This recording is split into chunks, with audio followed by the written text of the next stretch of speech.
I am a former Royal Marines Commando and very proud to be a member of the Royal Marines Association, which this year celebrates its 70th anniversary.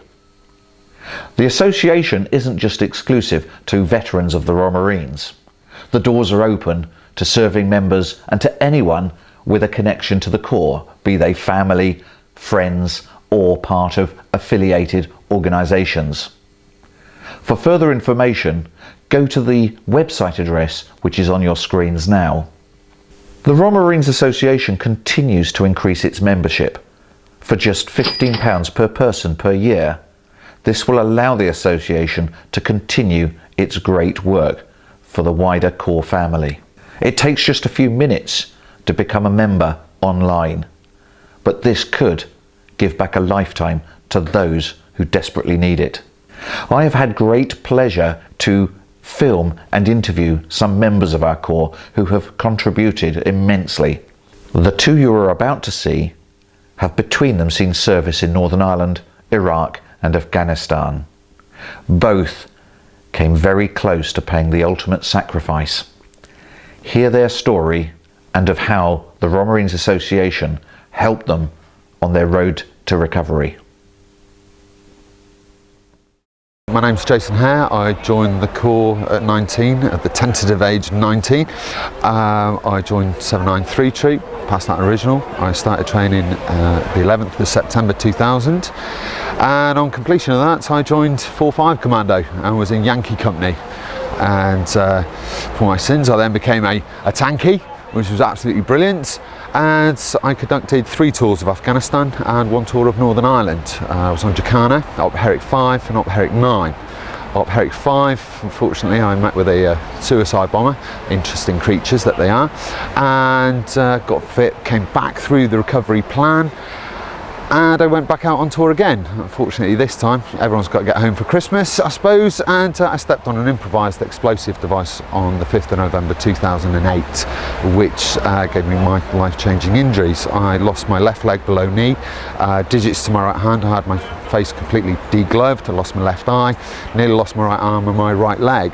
I came back through the recovery plan. I was in a wheelchair Christmas time, and it was actually the RMA in Arbroath that invited me to a meeting, and that's when I felt back in the Corps family, because all my mates were deployed, everyone was elsewhere, and you need that support, and that's what I got from the RMA, hence why now I've left the Marines and I'm a staunch member and believer in the RMA and the Corps family, which is crucial to that fact that when you've got to transition out into the big wide world and stop kind of being Peter Pan and wearing green and never growing up, there is a time in life when you need to do that, and the RMA is there for a support. It is the family, and for me personally, you only realise that once you've been injured. The Corps is a family, and they not only look after you, your muckers, your family, your children. We are a family. I only left the Marines on the 18th of November 2014.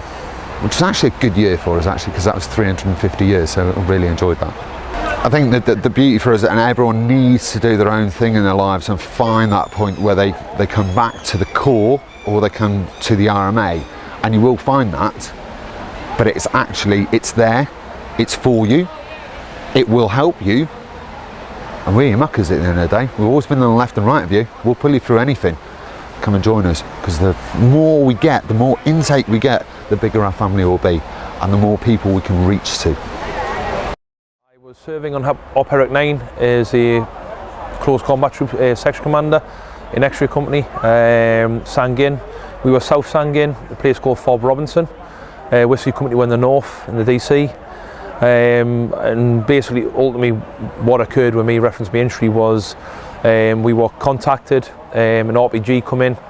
I believe the target was probably the main gate Sanger, but it's overshot.